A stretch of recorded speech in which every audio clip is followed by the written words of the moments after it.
Si janë? Si janë? Si janë?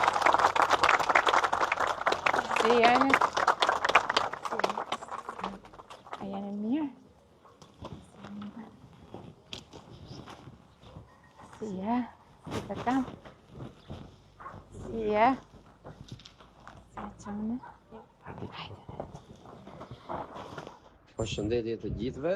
Përmes programit profesionistëve të rinj, Alpetrol ka rekrutuar 20 inxhinier të rinj, të cilët janë të gjithë të sektorit të prodhimit të naftës dhe janë përkohësisht me kontrata të përkohshme, por që do të vazhdojnë me përfundimin e tyre, do vazhdojnë që të punojnë në ato sektor të rëndësishëm dhe të nevojshëm që ka kompania jonë. Në të njëjtën kohë, të pranishëm këtu janë edhe të gjithë të rinj të tjerë, të cilët janë me arsim të mesëm, janë ajustator, sondist, janë pompistë në fushën e prodhimit, janë edhe shoferë të mjeteve teknologjike të agregatëve, cilët janë shumë të rëndësishëm në procesin e prodhimit. Janë të rinj të punësuar që punojnë vetëm në prodhim, nuk është asë dhe njëri nga këta janë në administratë. Dhe sot këta kanë një dëshirë të madhe, e kanë shprehur tek unë, por në të njëjtën kohë duan ta shprehin edhe tek ju gatishmëri që kanë për të punuar pranë kompanisë tonë Alpetrol. Kush dëshiron nga ju të flasi?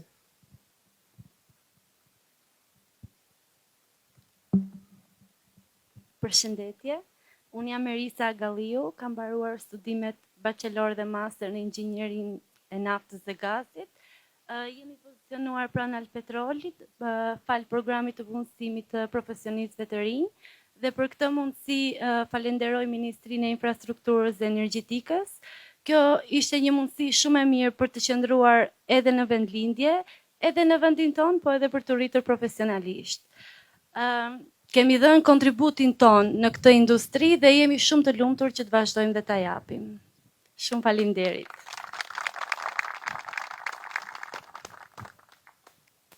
Unë jam Laura Fasliaj, jam një nga inxhinier nga programi punësimit. Aktualisht jam pozicionuar pra qendrës së prodhimit të naftës Fier. Përpara se të punësosha nga Alpetroli, kam punuar te Ministria e Infrastrukturës dhe Energjetikës, edhe atje nga programi punësimit. Kur përfundova kontratën, më ofruan mundësi për të qëndruar, por kisha dëshirë të kthehesha në qytetin tim.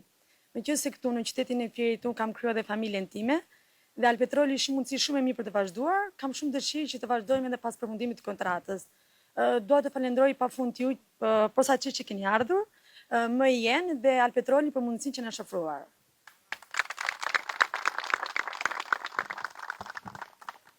Përshëndetje, unë jam Amarildo Myrtaj, kam mbaruar studimet për inxhinierin nafte dhe gaz.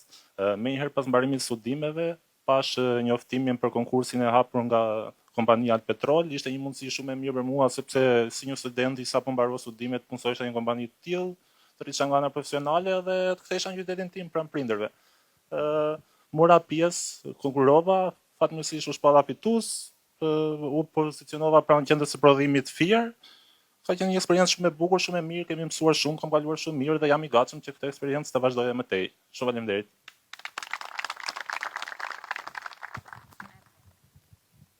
Shumë faleminderit Amarildo. Shumë faleminderit gjithëve që jeni mbledhur këtu sot. Për mua është një kënaqësi shumë e madhe që në 1 maj, pikërisht në ditën e punëtorëve, ta kaloj me ju, naftëtarët e ri të Alpetrol, por të gjithë sektorit. Ashtu siç ju e dini, nafta dhe gazi është një nga burimet më të rëndësishme natyrore që Shqipëria ka. Ne kemi pasur një plejadë shumë të rëndësishme dhe të mirë të gjithë kontributorëve të këtij sektori, pjesë të cilëve sot e kësaj dite janë aktiv në Ministrinë e Infrastrukturës dhe të Energjisë, dhe secili prej jush që ka bërë praktikat pranë ministrisë tonë apo që ka punuar aty me programet e punës, i ka njohur ata që e kanë ngritur këtë sektor. Por nga ana tjetër, çka është për ne më e rëndësishme, është kalimi i stafetës. Dhe sot që ndodhem këtu me ju, me të vërtet duhet të them që nuk ka kënaqësi më të madhe për një drejtues që të shikoj që po ngrihen breza të rinj, inxhinierësh, teknikësh, të cilët për më tepër edhe kur e kanë pasur mundësinë që të qëndrojnë në qytet, në kryeqytet madje, në zyrat e administratës kanë vendosur që të vinë aty ku është prodhimi, aty ku është zemra e naftës dhe e gazit shqiptar. Ndaj përgëzimet e mia për zgjedhjen që keni bërë. Alpetrol ka një histori të gjatë, një histori e cila ka kaluar disa cikle nga lullëzimi i tij në një fjetje pas viteve 90, pastaj një situate jo fort mirë ekonomike që ka pasur, por unë dua të them dhe këtu gjej rastin që të falenderoj Eltarin për të gjithë frymën që ka sjell me drejtimin e kompanisë. Është shumë e rëndësishme që të përfitojmë nga eksperjenca, është shumë e rëndësishme që të vlerësohen inxhinierët dhe teknikët e vjetër që kemi në stafet e Alpetrol, pasi ata kanë shkruar historinë, e njohin mirë, janë memoria e institucionit, por nga ana tjetër fakti që sot djemë dhe vajza të rinj janë bashkuar stafeve të Alpetrol, fakti që sot vajza që janë me shumicë këtu kanë zgjedhur që të studiojnë si inxhinierë të naftës dhe të gazit. Kjo tregon që kemi një të ardhme. Sepse ju jeni barometri më i mirë për të treguar që sektori po ecën në rrugën e dur. Fakti që ju keni vendosur që të studioni këtë deg, fakti që ju keni vendosur që të punoni në këtë sektor, fakti që sot jeni në prodhim dhe jo në administrat, tregon që punët po shkojnë siç duhet dhe kemi një të ardhme në sektorin e naftës dhe gazit për t'u vlerësuar. Të gjitha këto programe dhe praktika që Ministria e Infrastrukturës dhe Energjisë dhe varësitë e saj po aplikojnë për përthithjen e të rive, sepse kjo nuk ndodh vetëm në sektorin tuaj, nuk ndodh vetëm me Alpetrolin, kjo ndodh edhe me pjesët e tjera të fushës energjetike, siç është operatori shpërndarjes, pra OSHE-ja, dhe të gjithë stafet e reja që kemi filluar të rekrutojmë në radhët e operatorit shpërndarjes, tregon që ka shumë të rinj dhe të reja, të cilët kanë vendosur të qëndrojnë në Shqipëri, ka shumë të rinj dhe të reja që e shikojnë zhvillimin e tyre të karrierës, apo edhe ngritjen e familjes, siç tha Laura, në vendin e tyre. Dhe jo thjesht të gjithë bashkë në kryeqytet, por edhe në Fier, edhe në Patos, edhe në Lushnjë, në Roskovec dhe kudo tjetër.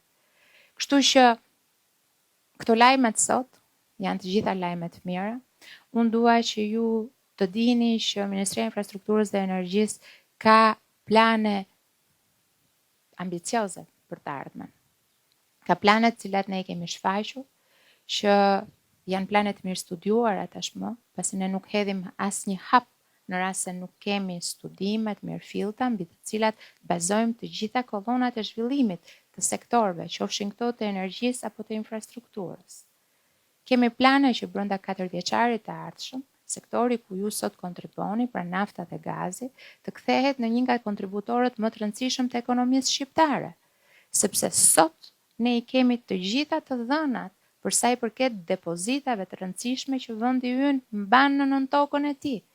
Ndaj, duke aplikuar teknologji të avancuar, duke rritur kapacitetet njerëzore që në perceptimin tim dhe në ato që unë besoj janë kolona më e rëndësishme e çdo sektori. Sigurisht, rezultatet në të ardhmen do të jenë ato që ne presim dhe ato që studimet na kanë treguar.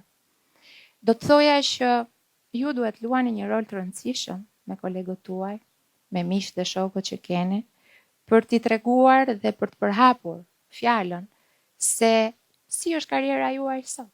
E tha Erisa, që është kënaqësi, pavarësisht kompleksitetit të madh, sfidave që ka kjo punë, një detyrë që zakonisht është mbajtur nga burrat apo jo, dhe nga djemt. Sot ka një shpërndarje të mirë apo jo, drejtor, 30%. Pra pash që 14 ishin 14 vajza vetëm nga këto rekrutimet e fundit që janë bërë në 20. Kështu që tregon që tashmë është një sektor i cili jep mundësit barabarta, shanset barabarta për të gjithë. Nga ana tjetër është i mirë paguar. Kushtet e operimit janë kushte moderne, kriteret që ne përmbushim janë të njëjtat kritere me kompanitë e tjera, ato të ekselencës që operojnë tashmë në Shqipëri. Ju e dini që në vendin ton investitorët e huaj në fushën e naftës dhe gazit janë kompanitë mëdha ekselence, europiane apo ndërkombëtare. Kështu që të gjitha këto kushte duhet ju japin ju mundësinë që ta ndani këtë me moshatarët tuaj, ta ndani këtë me profesionistët e tjerë, me shokët që keni pasur në universitet, për t'i bindur ata që është e rëndësishme të qëndrojnë dhe të kontribojnë në Shqipëri, pasi me të vërtet e ardhmja ka shumë oportunitete të cilat janë në duart tuaja dhe nga ana tjetër qeveria Rama ka një program të mirëfillt për aftësimin dhe përpunësimin e trimëve dhe trejave. Dhe ju jeni dëshmitarët e të gjithë këtij progresi, e të gjithë këtyre politikave e mënyrës se si janë aplikuar. Keni ardhur në sektor, pasi jeni formuar në universitet apo në shkollat profesionale, pa pasur nevojën e njohjeve, pa pasur nevojën e miqësive, apo të gjitha atyre artificave që kanë ekzistuar më përpara për të marrë një punë të mirë. Unë mbaj mend që në Alpetrol, në fillimet tona, punonin gjithë fiset, farefiset, shoqet, shokët, krushit, e politikanëve, edhe shumë të tjerëve.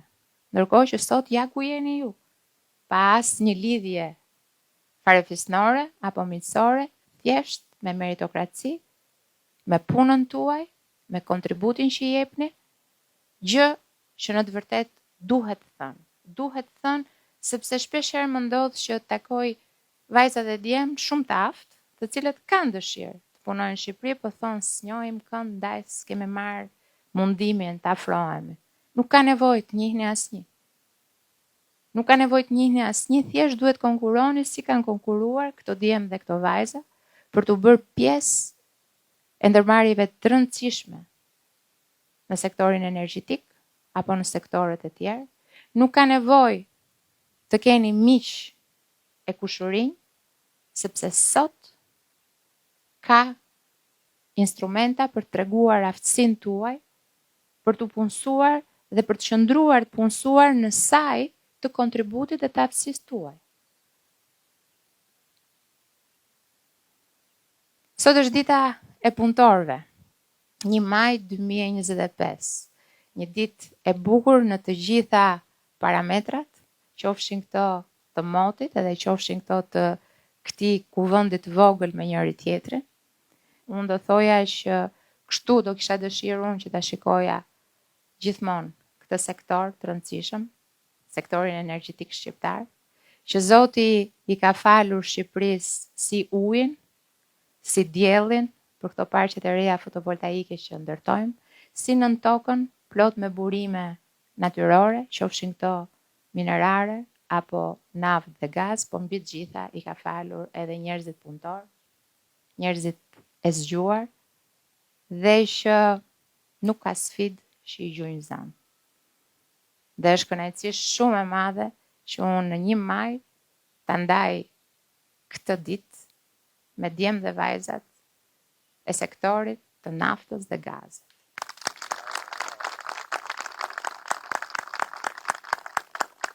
Shumë faleminderit për këtë takim kaq pozitiv, kaq të bukur, dhe takimin tjetër drejtori do ma premtosh që do ta bëjmë në prodhim. E di, jemi këtu, po dua të shikoj në aksion. E kanë kërkuar vetë, shkëlqyer, kështu që radhës tjetër, meqense sot është edhe ditë e shënuar, tham që të kishim bash bisedimin, por radhës tjetër, patjetër dua të shikoj në aksion dhe jam shumë kurioze për vajzat. Ka konkurrencë mes jush edhe djemve? Si funksionon?